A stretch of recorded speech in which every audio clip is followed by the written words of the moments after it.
Kana, kana. Balai. Antalksnės kaime Ignalinos rajone niekas nebesistebi matydamas jaučių traukiamą vežimą, o šalia jo risnojančius Petrą ir Giedrių. Tačiau tokių mašinų vairuotojams juos išvydus nosis ištįsta. Jautukams tokios kelių kerėplos irgi nepatinka, tad jie suka į griovį. Vis dėlto staigus posūkis baigėsi laimingai ir vežimas rieda toliau.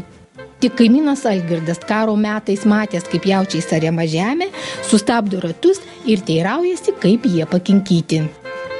Čia teisingai taip padarėčiau. Jo, gerai čia. Jo, tada aš matydavau,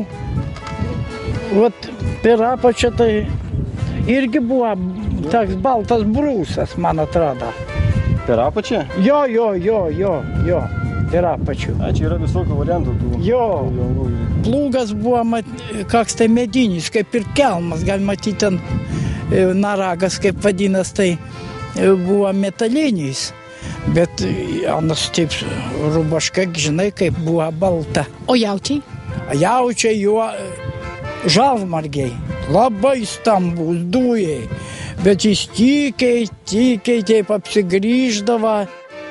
Toli važiuoti jautukais Petras kol kas neketina. Pakaks, kad mėšlo kaimynui nuveš, savo malkų žvyro akmenų parsiveš.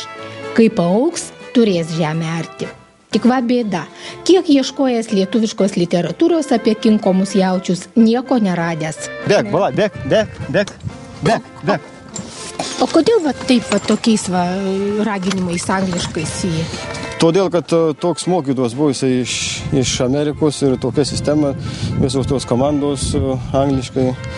Aišku, būtų įdomu ir lietuviškai sužinot, kaip čia buvo seniau. Kažką tai bandau, ten knygų ieškoti, kažkokių medžiagos, bet nepavyko rasti ir mokinausi, kas papuolė, tą ir mokinausi.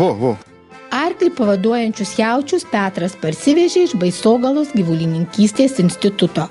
Man tai čia buvo biskį naujiena, aš iš vis gyvenime jokių gyvulių nedresavau, nei šunų, nei nieko, tai biskį buvo įdomu, kad pirmas dalykas, kas reiškia įsikrenta į akis, tai kad gyvas padaras, tai visai ne mašina ir reikia, kad būtų tas santykis su asmenybė, nes tai ne mašina, tai traktoriui pasukai vairą, tenai važiuoja, tenai sustabdė ir stovi. Čia reikia, kad būtų tas toksai draugiškas ryšys, kad jie klausytų, ką jiems sakai.